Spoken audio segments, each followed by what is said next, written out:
Welcome to GeorgeWay mathTV. So looking at this, you see that you have two inequalities, right? X is less than or equal to 5. So anytime the sign is turning the back on something, that means it's less. So that's why I read it as X is less than or equal to 5. And anytime, this is like the mouth, if it's eating that something, that means that thing is bigger. So we have X is greater than 1. Here it's turning the back on X. So X is less than -1. Here it's eating X. So X is greater than or equal to 7. So anytime you see two inequalities joined by the words, you see words like and, or, that forms a compound inequality. Or that means you're dealing with compound inequality. And how will you graph that on a number line? You want to find that out? You really want to find that out? You really want to find that out? I'm going to do these questions right here that graph the compound inequality on the number line. So for this part right here, this question right here, how am I going to do it?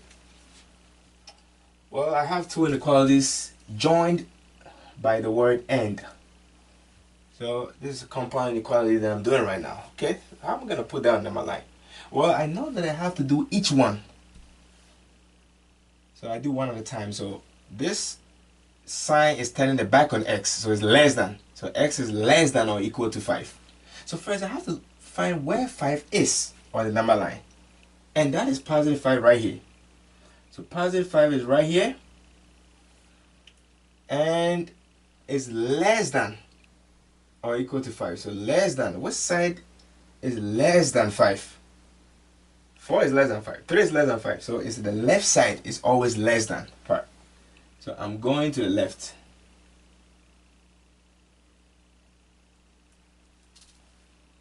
And then this one is X is greater than, because it's eating the X.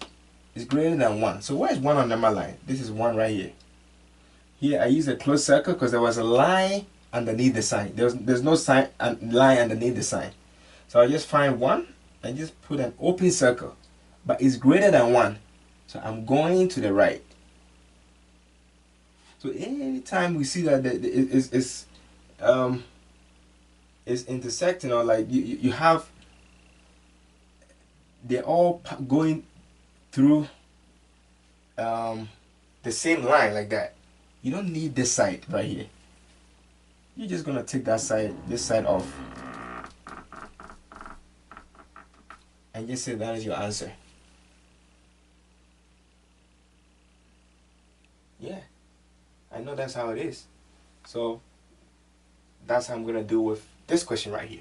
What about this one right here? Alright, so this one too is turning the back on X. So it's X is less than -1. So first I have to figure out where the -1 is on the number line. So -1, where are you? Oh, that's -1 right here. There's no line underneath the sign. So I'm going to use an open circle at -1. As a matter of fact, let me just put it right here. And X is less than -1. So the numbers less than -1 is the left side right here. So that means I'm going to the left.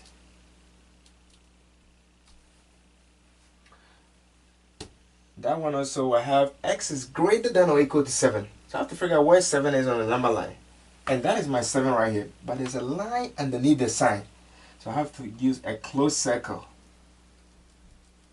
But X is greater than. So greater than, I'm going to the right. Because 8 is greater than 7. 9 is greater than. So the left side is greater than 7. I'm going to the right like that. So that is for the or. And that's it. Please don't forget to subscribe, tap the bell to be notified for new videos, and share.